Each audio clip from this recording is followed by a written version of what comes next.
You're listening to the Get Out and Drive podcast with John, custom car nerd Meyer, and Jason, old car guy Carr.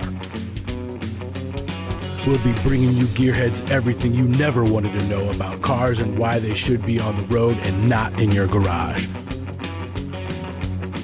Are you ready to get out and drive? Get those cars on the road October 2nd, 2022 to celebrate National Get Out and Drive Day. Visit nationalgetoutanddriveday.com for more info. John, before I was ever the co-host of the Get Out and Drive podcast, I was a participant in National Get Out and Drive Day. And this being the third year, I'm excited to be a part of that and the podcast. But we've also got some people who have written into us to let us know that they are also joining for the third year of the National Get Out and Drive Day. Yeah, I think it's pretty cool. We've got some seasoned veterans, and they're actually sending us pictures of the decals all stacked up on their cars. It's getting to be a tradition, and they've got them racked up, and I can't wait for more and more years and more pictures of everybody smacking them all over their windshield and dashboards and everything. So I know for any of our listeners, if you have the past 2 years and you're definitely going to participate for 2022, send us the pictures of your stickers. We'll definitely mention you because that's pretty cool. If you're social media friendly and you want to post your ride to Get Out and Drive so that we can see what you're riding and we want to see those stickers. Ladies and gentlemen, welcome back to another great episode of the Get Out and Drive podcast. My name is Jason, old car guy Carr. I am John, custom car nerd Meyer. John, have you ever sat and looked at people's screen names on social media and thought, what is the story behind that screen name? Who is this person? Yeah, I've done that quite a lot. I look and there's some crazy people that I follow, and I'm like, well, how did the guy get that name? You know, Paul that works with us, he is B Cuda 69. For anybody who wants to follow him on Instagram, and that's because he has an A-body CUDA. Just kind of rings together, and it makes sure that people know that that's who is behind that. That's how they got their persona. And as we introduced ourselves, I introduced you, or you introduced yourself as John, custom car nerd. So you've got that. You've been into custom cars. You're a nerd. I guess that's where the story comes from with that. That is definitely, because as much as other people can be considered a nerd from comic books and anime and all that type of stuff, I have that ridiculous retention of useless information for everything with wheels. And that's where the nerd part comes in. So, well, one of the things that our guest today has is a unique screen name that he uses on social media as well as on his YouTube channel. And he's also my partner in crime over on the Car Guy and Six Fan show. And that is my friend, Grant Thome, who is straight Six Fan. Grant, welcome to the podcast. Hey, well, thank you both for having me on the show today. It's a real pleasure to be here and appreciate the platform to talk about a little bit about myself and the channel. Well, we're glad to have you here. So seeing as how we are talking a little bit about you today, as I mentioned, straight Six Fan, we want you to tell the story behind that name. Yeah, absolutely. So I guess where it all starts is I think most of us, when we get into this hobby of ours, the automotive stuff of any sorts, whether it's through YouTube, whether it's through just being on online forums and reading magazines and all that things. So I'm 36, so I would have been still part of that magazine era. When it came time for my first vehicle, my parents decided they would buy off of my dad's construction company a 1995 Ford F-150. As the construction company was basically saying, hey, this has too many miles on it. Now we need to get you a new company truck. We're going to phase this out. My dad thought, hey, well, my middle son needs something to drive to high school, so we'll buy that off. And so it was a 1995 Ford F-150 and is an inline six. Now, of course, I always say I'm a byproduct of the early 90s, so home improvement, Tool Time, and also Family Matters shows. So Carl Winslow drags home an old Dodge Polara police car for him and Eddie Winslow to fix up. And then Tim Allen's building a 32 Ford Roadster. So, I have these grandiose ideas of what that's going to be for me. Well, it wound up being a 1995 Ford F-150 with a 300 inline six. And so I had two choices. It was one, just kind of complain about what I got that I didn't have to spend a dime on and be a bad son, or just kind of own it and think along the lines of build what you got. And that's where Straight Six Fan kind of comes from. So it was really literally the first time I used that. It was an email account I generated in high school. That's pretty cool. And I know there's several different people that I follow that kind of have that same persona, and people that you see that they're interested in C10s and they have C10 in their name, or people that are interested in Novas have, the Nova guy as their screen name on several different social media platforms. And it's weird how things evolve that way. And you've kept that, and you have a good story behind it. So that's cool. Yeah. And it really got to a point. I mean, I think we can all relate, whether you're a car guy or not. At some point, every website wants you to have a screen name. And at some point I just got tired of coming up with a new one over and over. So it's like, what's so wrong with Straight Six Fan? And I think when new people come to my YouTube channel, they always think, so obviously he's only going to build inline sixes. Well, that's not exactly what I want it to be about. Yeah, it's paying a homage to my first vehicle in the story I just told, like build what you got kind of thing. It's meant more for what I've coined offbeat hot rodding. And that just means like, we all don't have to wait around until the pristine 69 Camaro falls in our lap at that ridiculous price point. It just means like, I think there's other opportunities to build something cool. Just get into the hobby, find something that is accessible to you and what makes sense for you. And that's kind of what Straight Six Fan embodies. And as we kind of move forward into talking about certain projects and this and that, you had mentioned the odd bodies. Those who may or may not know, I have a 79 Chrysler Cordoba. So it's kind of the last of the B body Chryslers. John's had his share. He's had the Mavericks. He's recently bought a really cool K car. But at the end of the day, we talk about our project cars and offbeat hot rodding. So offbeat hot rodding, and we talk about this on our show together, Grant, is that it's just the odd, offbeat, weird, something that you just don't see driving down the road every day. Your most recent project was a Ford Fairmont. It's a Fox body, but it wasn't a Mustang. And you've recently made an acquire of another great odd body.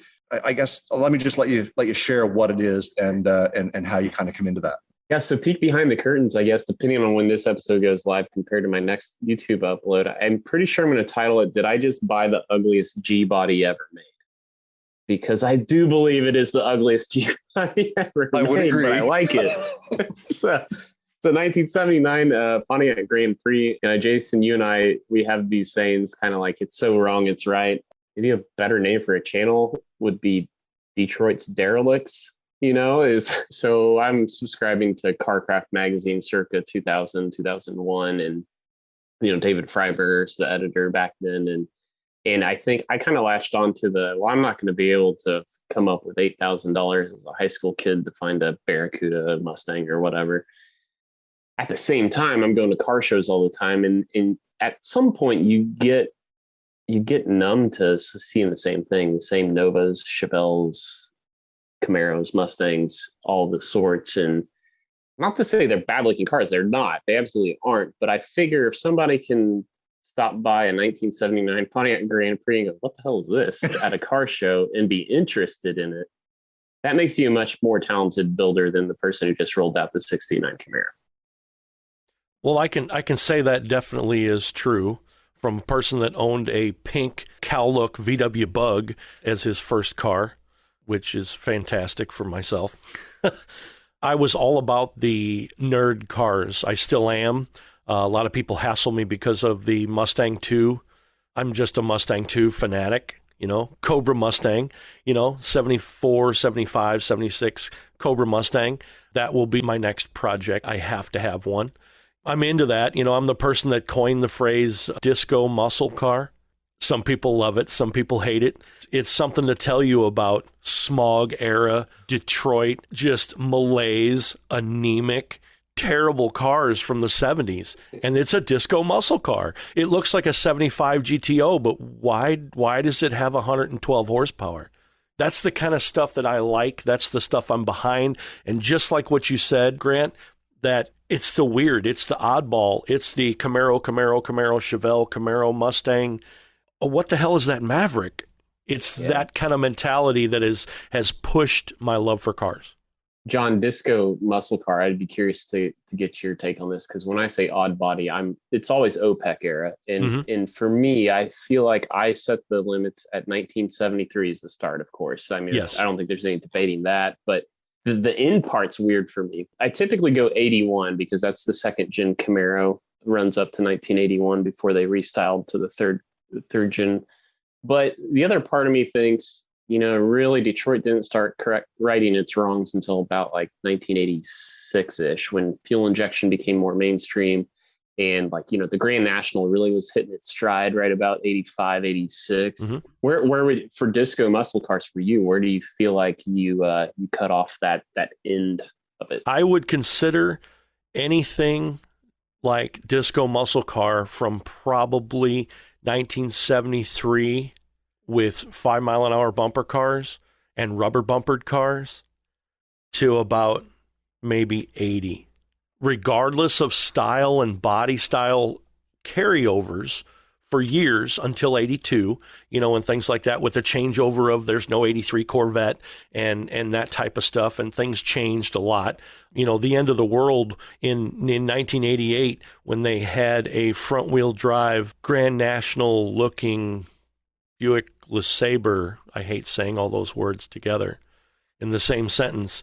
But you know what I'm talking about. Is you look at an 87 GNX, and then you look at an 88 Buick LeSabre that's got Grand National emblems and things on it, and it's all black, and you just hear the music from boom, boom, boom, boom, where, you just hear,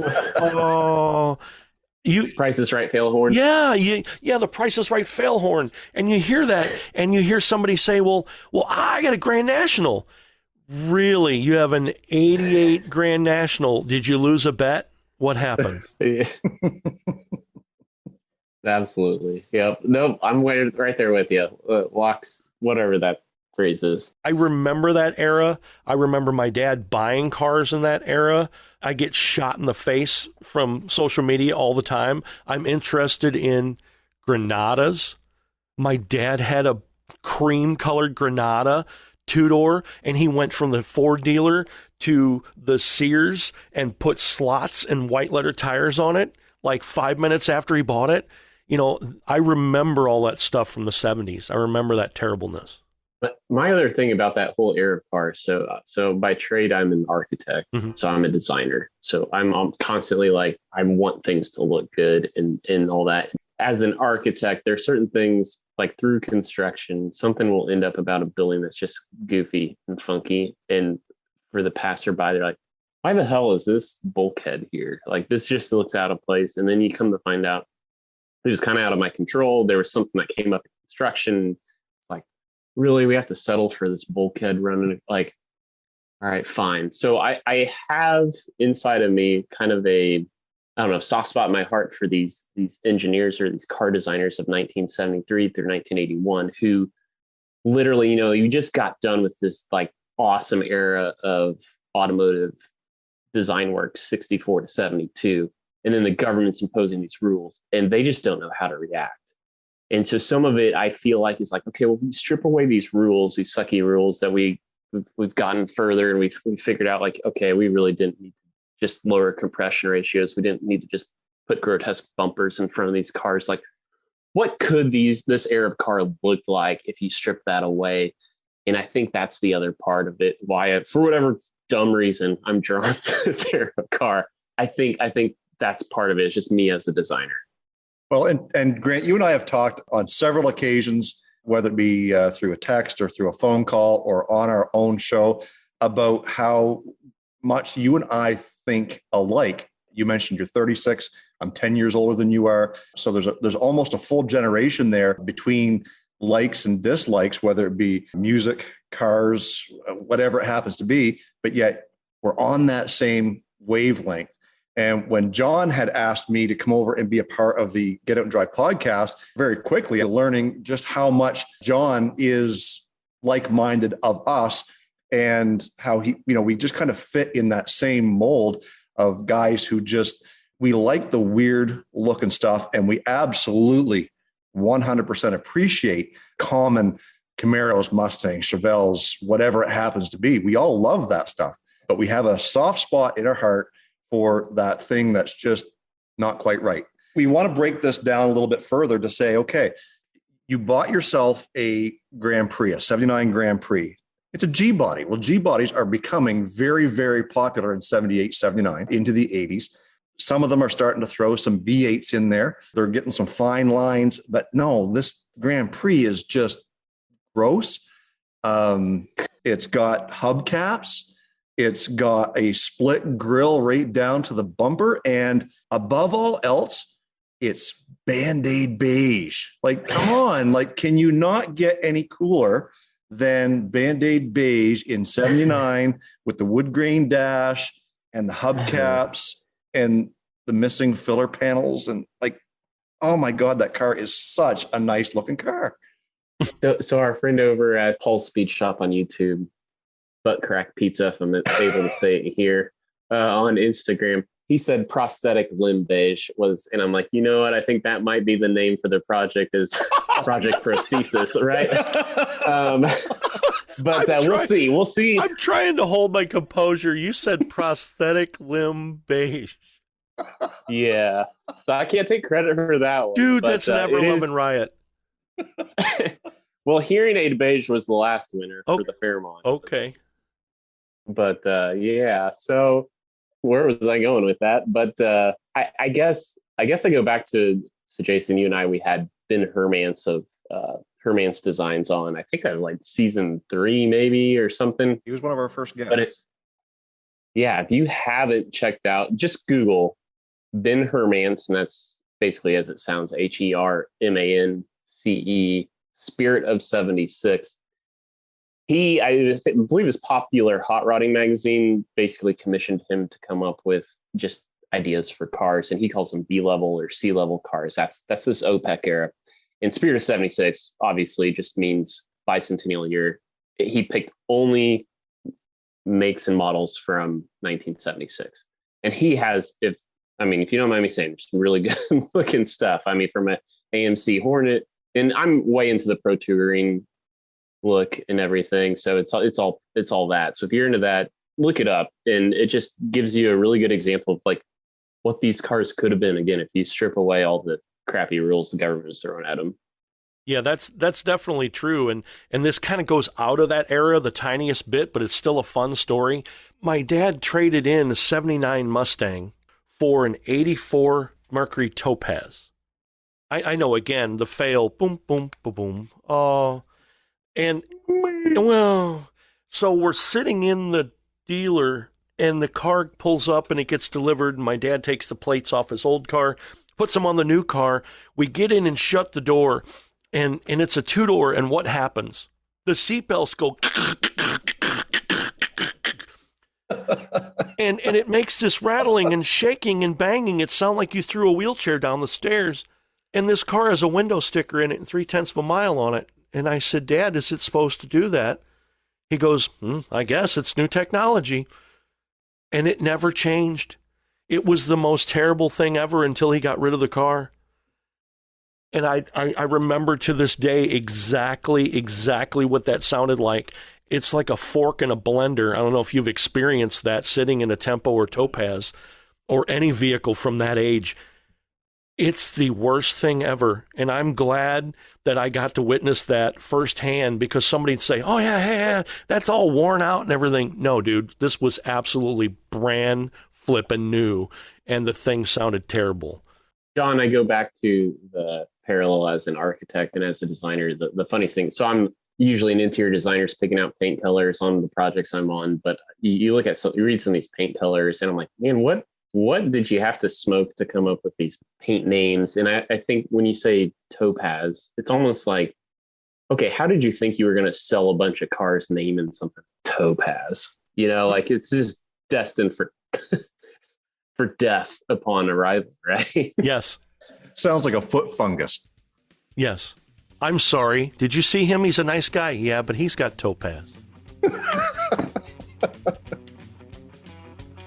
Jason, you like cruising around the internet, just searching for projects that you don't need. You do that? I do. It's probably my second job. It is your second job. I know I get smacked all the time because I've got plenty of projects, and I secretly still look for things other than the things that are in my driveway. What's wrong with us? I don't know. It's definitely a sickness, but one of my favorite places to visit is racingjunk.com. I go there a lot. I probably shouldn't, but I go there a lot. It's like a little secret hideout. I get really good deals there. Yeah, I'm sorry I'm saying this on the podcast. I'm going to let out the secret, but I'm getting much better deals there than I am on a lot of other websites. Yeah, and not only can you buy and get good deals, but you can also sell your own junk and put money right in your pocket. Yeah, that's right. They don't charge any transaction fees. Just 100% of what I make through my ad, I keep. Absolutely. So clean out your garage for spring.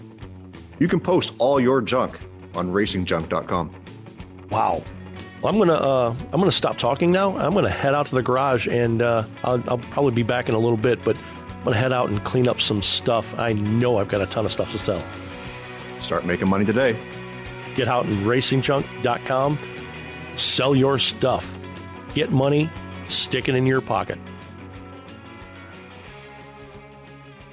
Grant, let's go back for a second and talk a little bit about our past. You mentioned Ben Hermance, and I think it was on a post that you saw of his where you recognized a Chrysler Cordoba at some point, and out of the blue messaged me on Instagram. Tell us that story and how Grant and Jason kind of got to know each other.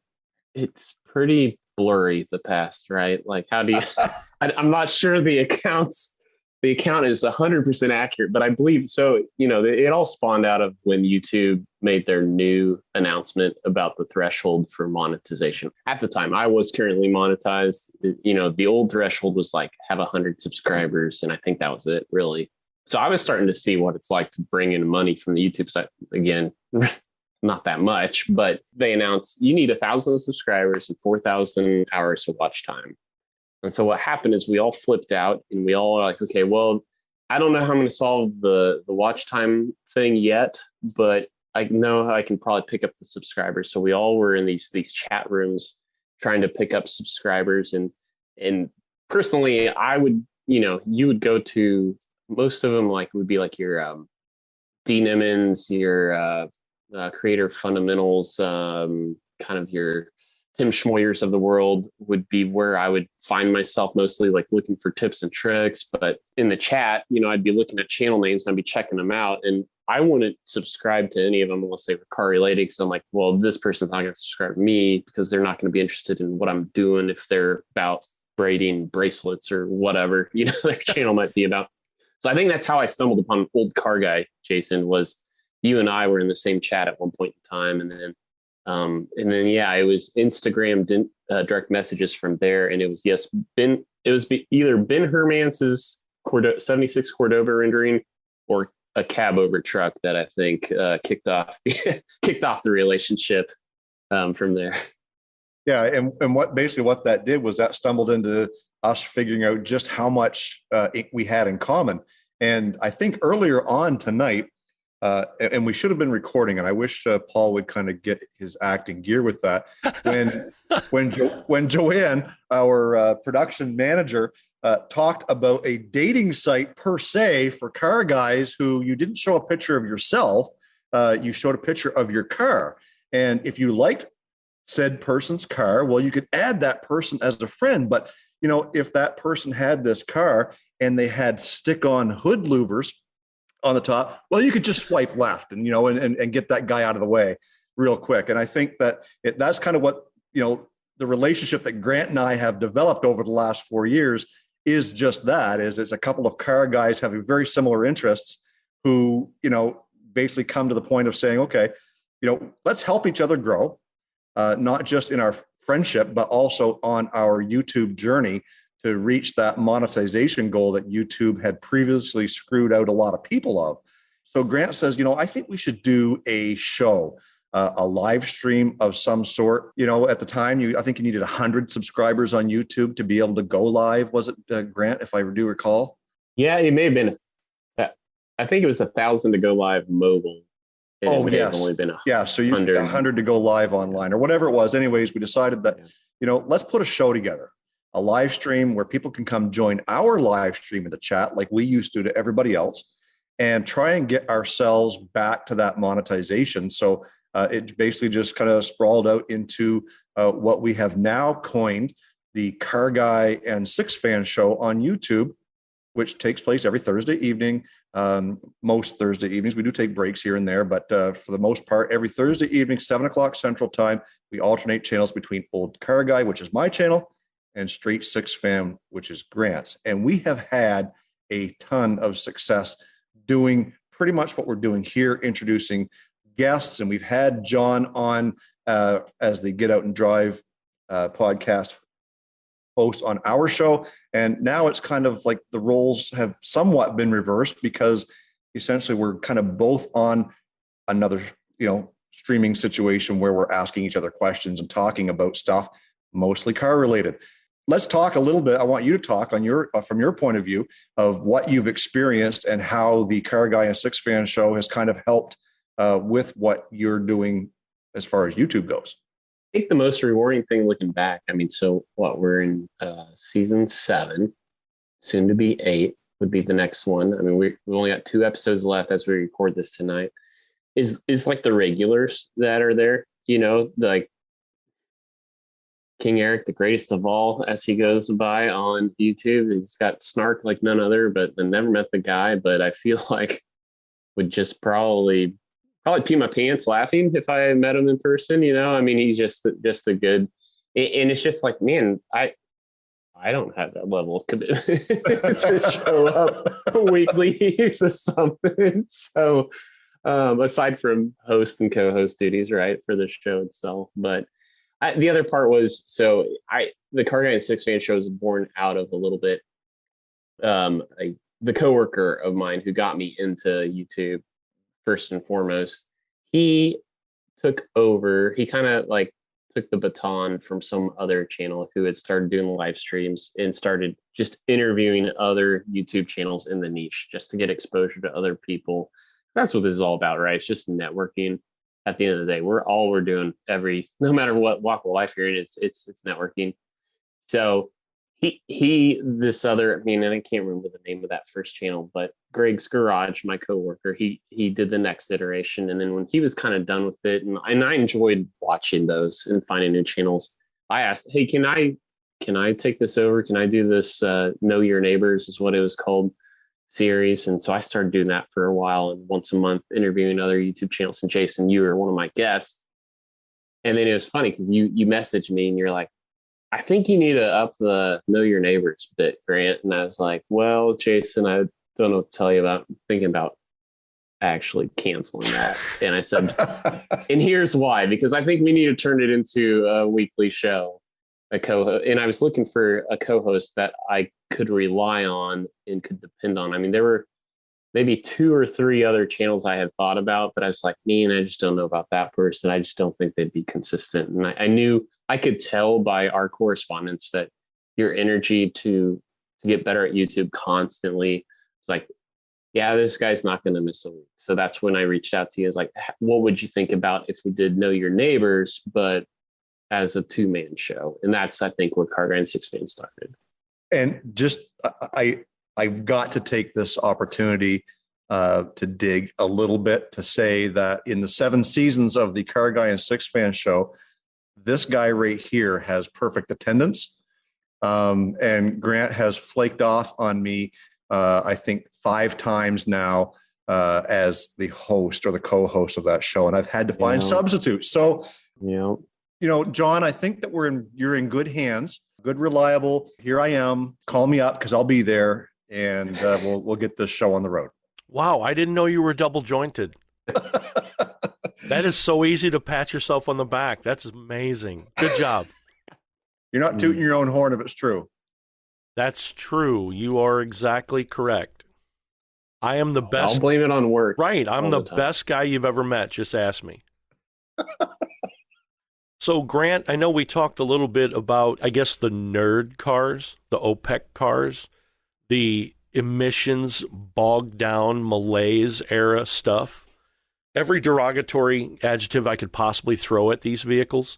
Other than the oddity of them, is there anything that draws you to them? I mean, the Fairmont, so it's my first project car on the channel. I kind of have this matrix when I'm looking for a project car. There's 10 questions I ask myself, and I can get 8 out of 10. It's like, why aren't you buying this thing? And, you know, it was a very common platform, Fox body platform. So I knew I could buy used Mustang parts, hand over fist. And so I think that's part of the appeal for that specific car. But then it's also, we were watching an episode of Engine Masters, and, you know, he's either Freiberger or Dulcich was saying, I think it was one of those Motorhome 440 episodes where they're like, just attack the things that you know are just completely just wrong about the motor. So in that era, it's either the camshaft, well, it's usually both. It's the camshaft and it's the heads. You have low compression and you have these like just really lame camshaft grinds, right? So that's what Project Low Fairmont was for me. It's like, if I just change one thing, what happens? And so I found a set of GT40P heads, slapped them on the otherwise low compression motor, and it really woke that thing up. And I want for people out there who are just kind of nervous about getting into the hobby to see head swaps is a little beyond bolt-on, just a hair, I think. Because it still is, at the end of the day, a bolt-on, right? Like you're unbolting something, rebolting something down, Sure. But don't feel like you need the room for an engine swap, and just really be smart about it. Just go attack the one thing that makes.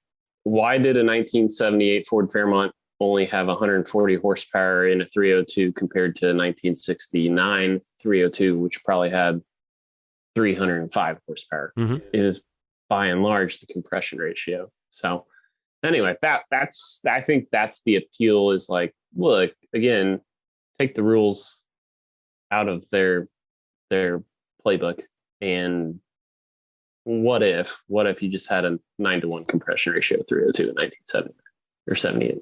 I only think about 70s disco era cars as the only way to make them comply with the US NHTA standards. You know, it's crazy. Throw another vacuum hose at it.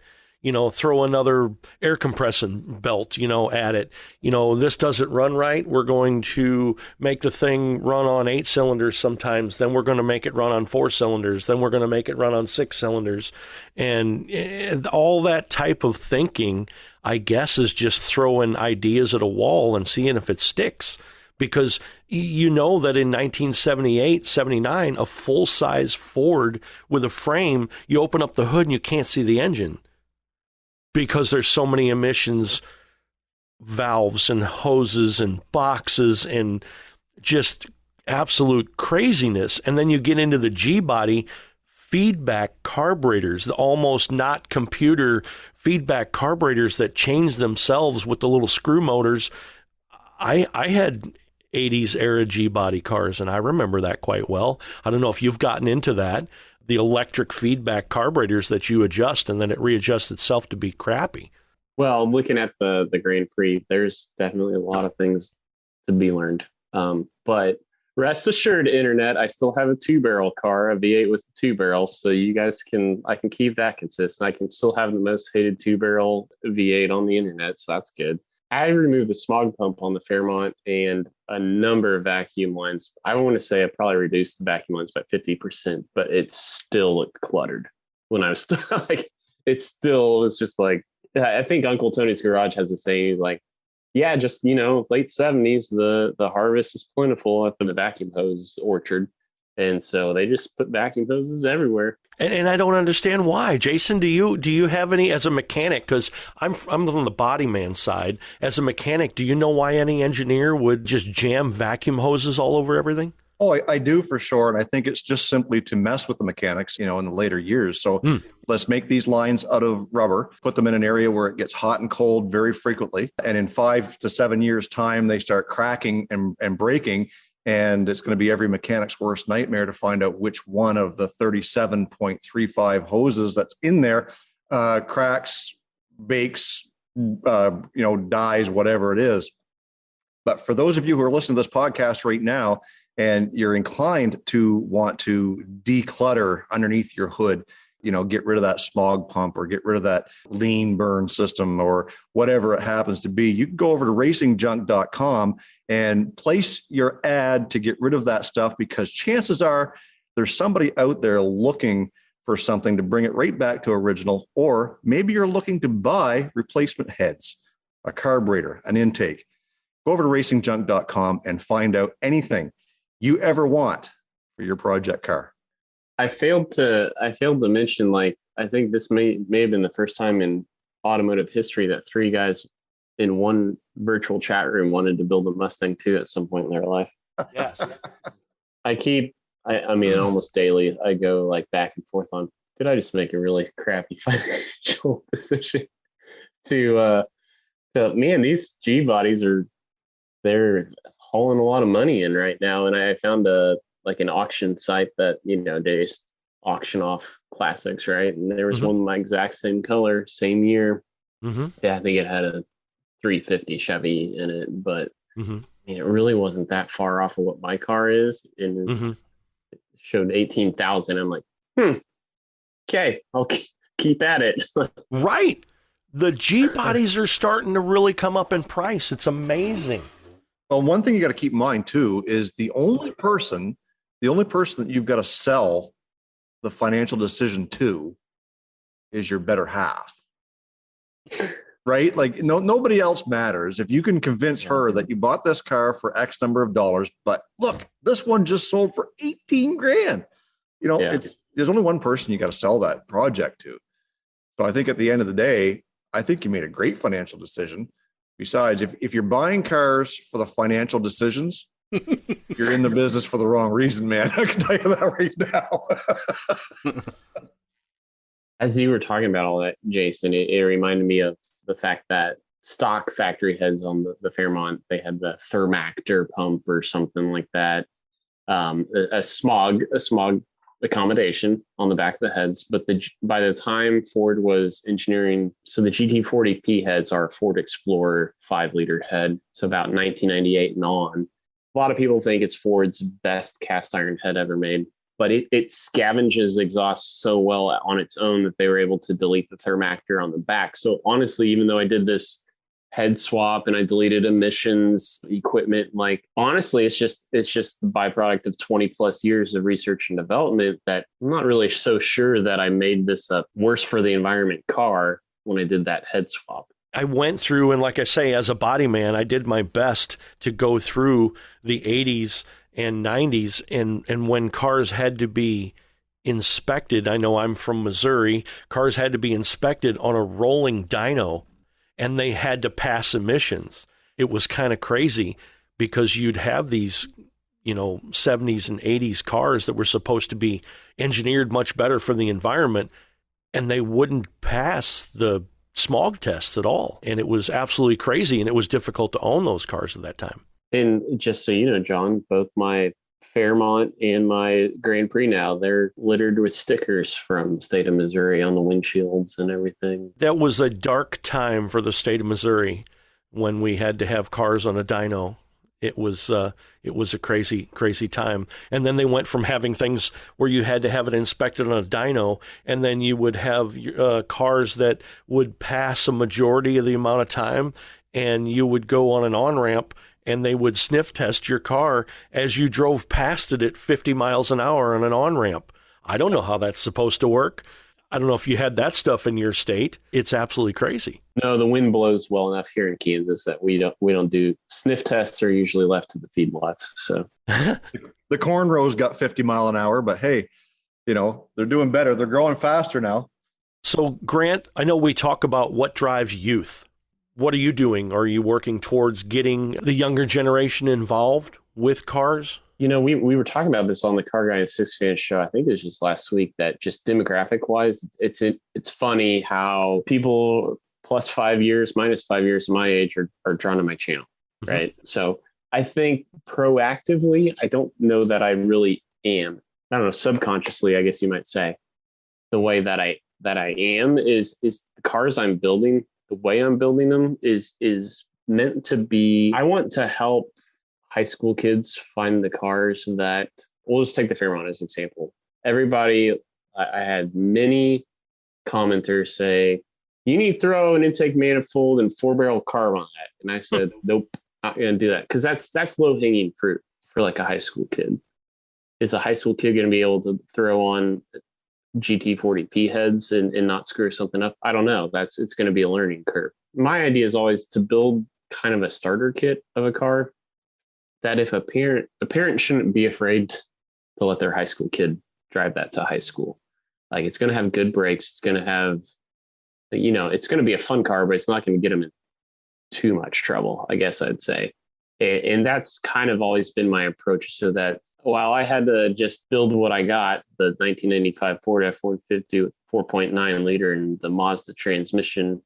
Okay, so what happens if a high school kid buys a 1978 Ford Fairmont with track lock rear end, 4-wheel disc brakes, 17-inch wheels, beefed up sway bar, GT40P heads, full exhaust, but it's still a 2-barrel car, right? Mm-hmm. Like that's I think where I, kind of not proactively am I doing it, but I think in the back of my head, I'm always trying to cater to 16 to 18-year-old Grant.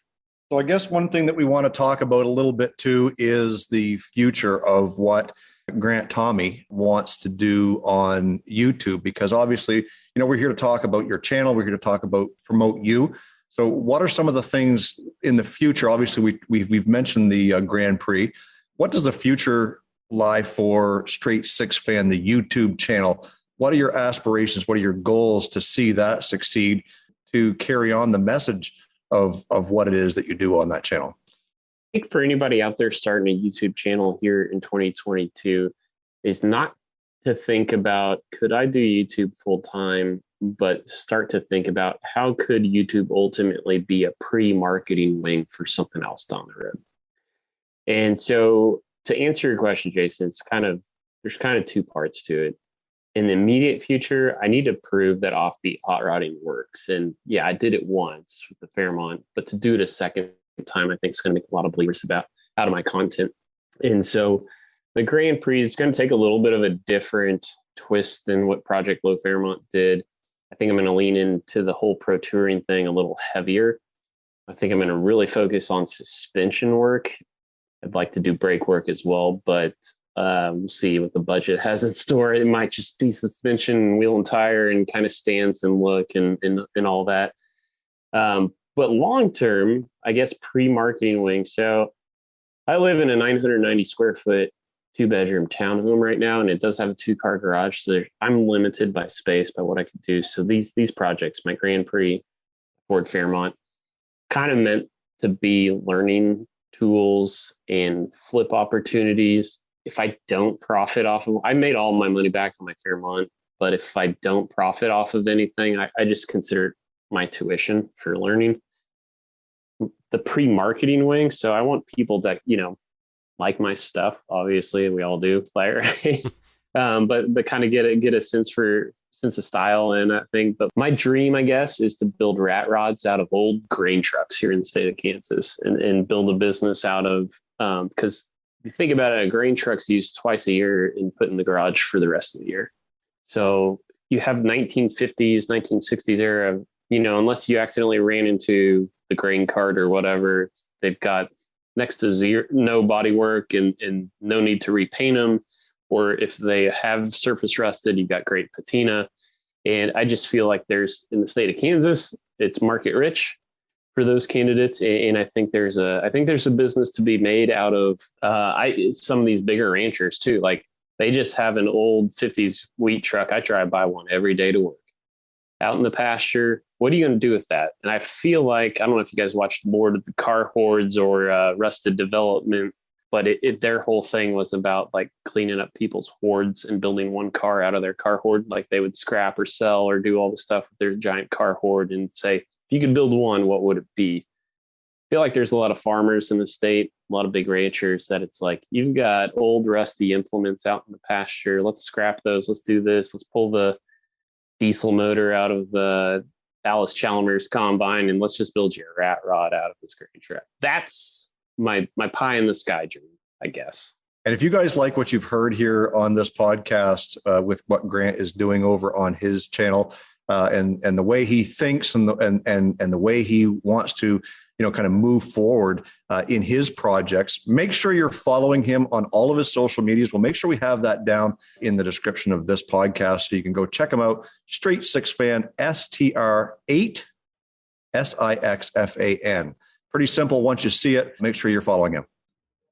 I know that I've watched your show and every Thursday, I'm there, and whether it's on Straight Six Fan channel or if it's on Old Car Guy, I'm there and I'm having fun and I'm watching other people comment and it's a great group of people that you guys have together.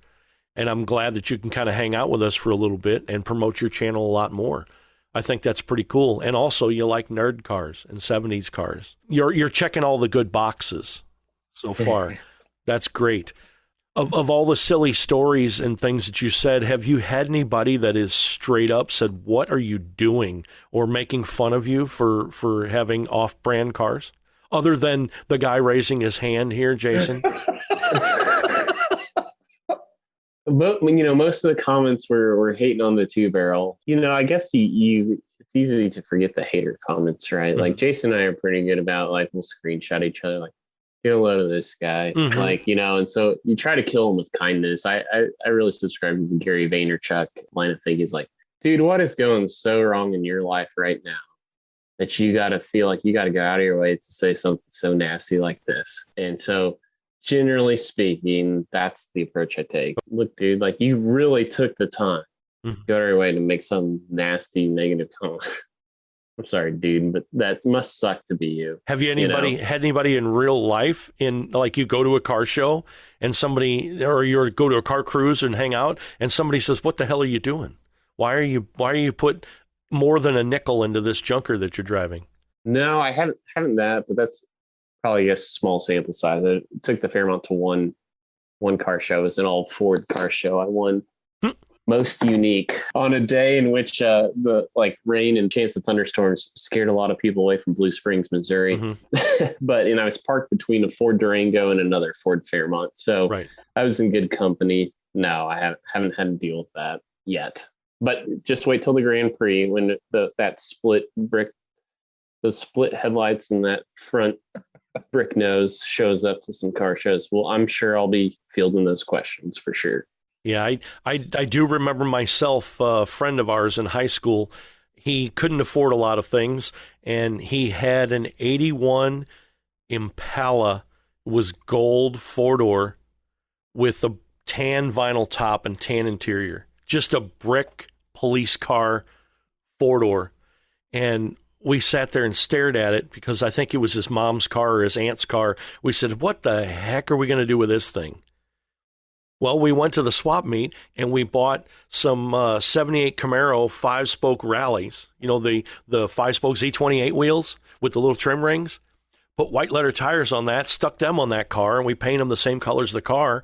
And we built a pretty hot 327 and stuck that in there with a power glide.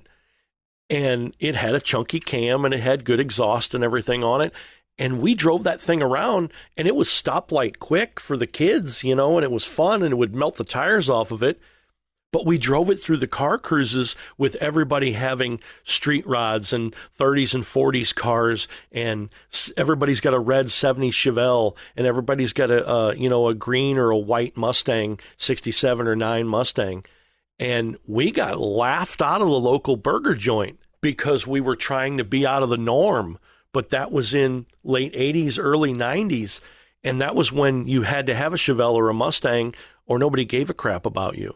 And here we're trying to drive this gold Impala through the parking lot and everybody's screaming at him that it's his mom's car. And what the hell are you doing? But I still have that mindset, and that's what gets people's attention. And I've still carried that mindset on to today. And that's why I can't wait to drive a wood grain K-car convertible. When you talk K cars, I still think the opportunities out there to break the internet with a Hellcat Diplomat is still one of my dreams. Yes. And that way you have a Hellcat Diplomat that is all green and it just says Hunter on the license plate. It has so many meanings. That'd be glorious. Well, one of the things that we take away from this episode of the Get Out and Drive podcast is learning that odd-looking cars or not so popular cars can be project cars. Four-door cars can be project cars. Doesn't matter what you're driving, you can make them cool. You can throw a set of wheels on it. You can tint the windows. You can tuck the bumpers. You can do whatever you want. But at the end of the day, it's your ride. You're building it for you. And your biggest critic should and only should be yourself. Don't worry about what the haters are going to hate on. This project is something that you're doing for your liking, for what you want to do, and for nobody else. So if you're listening to this and there's only one thing you take away from this podcast, if you're building a car, you're building a project, do it for yourself, because you're not spending anybody else's money, you're spending your own. If you had somebody else's budget, you could do a lot more with a car. It's easy for someone to sit back, armchair quarterback a build on a car with somebody else's budget. Nobody knows what that is.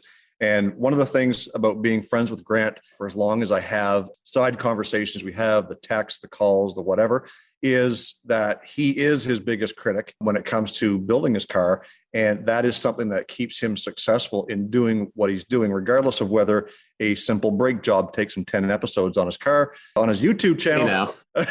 No, I'm kidding. I had to bring that up. Either way you look at it, it's about having fun. It's about sharing your experience. We are real world people. We make mistakes. We have problems, and we're not afraid to share that on our videos or on our YouTube channels because, not because we want to be critiqued, but because we're not trying to fake it. We're not trying to be somebody else. One of the things that you're going to get when you watch Straight Six Fan on his YouTube channel is you're going to get Grant Thome. You're going to get everything that he knows. He's going to tell you what he doesn't know. He's not going to pretend. And it's real world stuff. So if you want to see something that I'm going to try and do this in one take is budget-minded, relatable, and creative builds, then you're going to want to watch Straight Six Fan, because that's exactly what he's doing over there. Grant, thank you so much for coming on to the Get Out and Drive podcast. I love being able to sit here candidly and be able to chat with you, because when we're doing our show, it's more hands-on. We're trying to watch the chat. We're trying to keep up with comments and questions and stuff like that. And here it's just a couple of guys sitting around talking about POS cars. Hanging out and bench racing. That is the best part of the Get Out and Drive podcast. And along the lines of what Jason was saying earlier, I have two words for Jason. Hellcat Yugo. Oh, yes. So again, back to what I was talking about when we're spending somebody else's money. Yes, exactly. Well, as Straight Six Fan, I feel like that needs to be 2JZ Yugo. 2JZ Yugo, yes. 2JZ Yugo. Project XYZ or something. Yeah. Anyways, Grant, thanks for hanging out with us. We really appreciate it. If you guys don't know who he is or you want to know more, make sure you head over to his socials, which will be listed down in the description of this podcast. Thank you. All right, Grant. Thanks a ton, buddy. Well, I appreciate you guys for extending the invite. It's been a real pleasure to talk to you, and hopefully some people out there can kind of get inside my head and figure out what the heck this guy's all about. So I appreciate the opportunity, guys. Speed over to our friends at racingjunk.com and sign up for a Pro Club membership. Use the code GETOUT to receive a discount when you sign up for a Pro Club membership. Cruise on over to our website, getoutanddrive.com, for all the info you never wanted to know about our podcast. Hit us up on our listener hotline, be the first to know what's happening, get industry news, and grab your Get Out and Drive merch. Connect with us on social media. Find us on Facebook, Instagram, and TikTok. Follow us on Twitter at Get Out and Drive Pod. What drives you?